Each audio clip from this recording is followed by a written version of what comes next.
Alright gang, today I'm going to show you how to win all these gunfight matches. I'm talking every gunfight match. It's really not as hard as people make it out to be. Now I know I'm going to have people commenting, oh it's super easy, I already... Whatever, you're a nerd, you probably don't. Thing with the gunfight matches, even though it's a small map, you still got to play it smart. You can't just rush out. There's so many little peaks and crevices. I just kind of wanted to go over some strategies you can do to potentially help you win every game. I know they've helped me out a ton because I've definitely had some matches where it got right down to the wire. Now, of course, I have lost gunfight matches. I can't sit here and say I've won every single gunfight match. Of course I lose, but enough with all that. Let's get into it. First thing I want to talk about is map awareness. When it comes to these gunfight maps, like I said, they're very small, but that goes through your head sometimes. You think, oh, it's small, how many places can they hide? Well, really, there's quite a lot of different peaks and angles, especially now that there's a mounting factor in Call of Duty. It's actually very tricky. So you need to have map awareness. You really need to have a game plan when the round starts of where you're going to go and how you're going to post up. And sound's huge as well with map positioning. And that's really the next thing I wanted to hop into. Would be sound. So I don't know about you guys, but I use boost high as my audio setting. I have Astro 50s. I'm sure with any headset, boost high would still work. What I've noticed with boost high, it takes away some of the bass factor of the game because, you know, grenades are loud as all get out and weapons, all that. But footsteps are super loud as well, and boost high really boosts that footstep so you can kind of tell direction. It really helps a lot in these gunfight matches, especially when you have someone trying to make a push, and you can also tell if it's more than one. You know, you can always tell if the teammates are rushing with. The next thing I really wanted to talk about that I noticed is probably the biggest issue I see in gunfight, especially when I like really smack a team. They don't really use their special grenades. They don't use their Semtexes if they're provided, or smoke grenades. Use your equipment.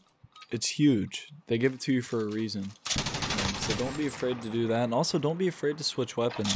I mean, if you're really getting smacked and you're not that good with the sniper, they give you an SMG 90% of the time. So pull that thing out and use that.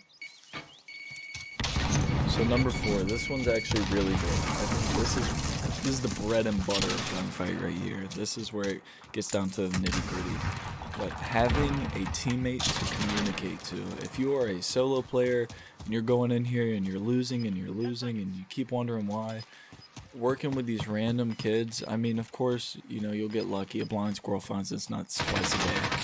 That's not really what you want to do. You really want to have someone that you can communicate to, and usually someone you play with, someone you feel comfortable with. They know your callouts, they know your play style.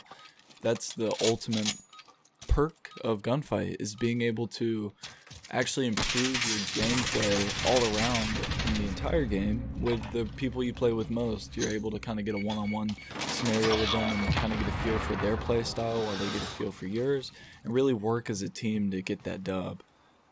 If you don't have anyone to play with, if you are a solo player and you're looking for people who are serious to play with, comment down below, put your username and your gamer tag, your console, if you're PC, put that.